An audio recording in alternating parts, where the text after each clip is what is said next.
Facebook group marketing. One of the most powerful ways to market on Facebook is through its group feature. Considering what's been going on with Facebook's algorithm for its Facebook pages, it's a good idea to have your own Facebook group as a backup. Although Facebook has been cutting back on the organic traffic it sends Facebook pages, it's still worth it to have a page because you get audience insights from it. Another great benefit of having a page is the fact that you can copy and paste content from that page to Facebook groups. When people see your content in a group, they not only see the content, but they can also see a like button. When they click that like button, you get a new Facebook page fan. The key benefit of having a Facebook group lies in visibility. Facebook has made it clear that they are tweaking their Facebook page to reward actual engagement. Apparently, Facebook groups are not as suppressed as Facebook pages. In terms of visibility, you stand to reach more of your group members than with the page. The problem with Facebook groups. While the visibility for a lot of people is quite good for Facebook groups, it depends on activity. If the individual group member is not all that active in your group, maybe the person isn't liking or commenting, they're not going to get as many notifications on their Facebook update section than somebody who is active. This is a big drawback. The vast majority of people who would join your own Facebook group are not going to be active. They're just there to read information. They're just there to sit back and check out what you have to offer. Here's how you promote using your own FB group. Create your own groups after your pages mature.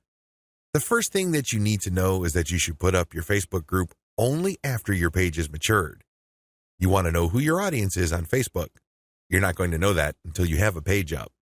Pay attention to the audience insights. The data set that you would get from that analytics portion of your Facebook management dashboard will let you know who to target. Once you have enough users, and this depends on your niche, you should then put up your group. Your group must be as identical as possible to your page. If you have a logo, put the same logo there. If you have some sort of motto, put the same motto or slogan there. The key here is to use your Facebook group as an extension of the brand that you're creating with your Facebook fan page.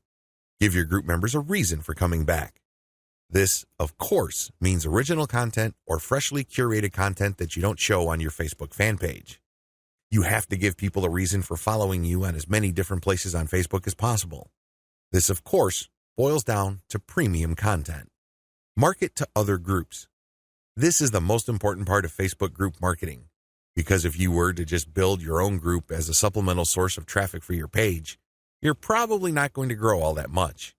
You have to go to other groups which have already done a good job attracting the eyeballs that you want to attract. There has to be a tight fit between these groups and your niche. Go to those places and become a credible poster. This means that you should refrain from just dumping the same content that you have on your page to these groups.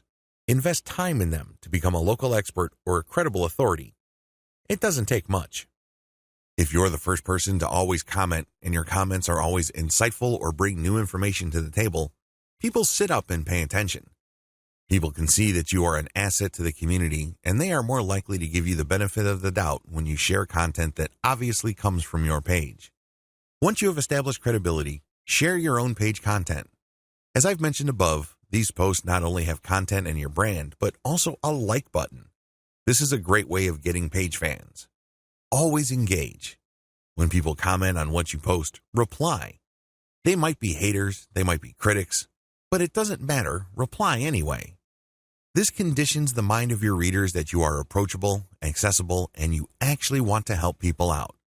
If you just drop a link and take off immediately, you're a spammer. You're not a community member.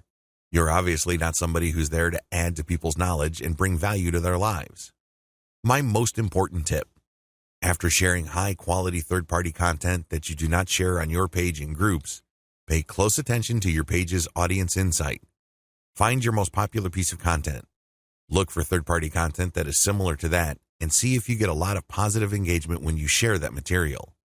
If this pans out, then use content from your site that fits the same themes as the tried and proven popular content on the Facebook groups that you're in and use those to get page likes.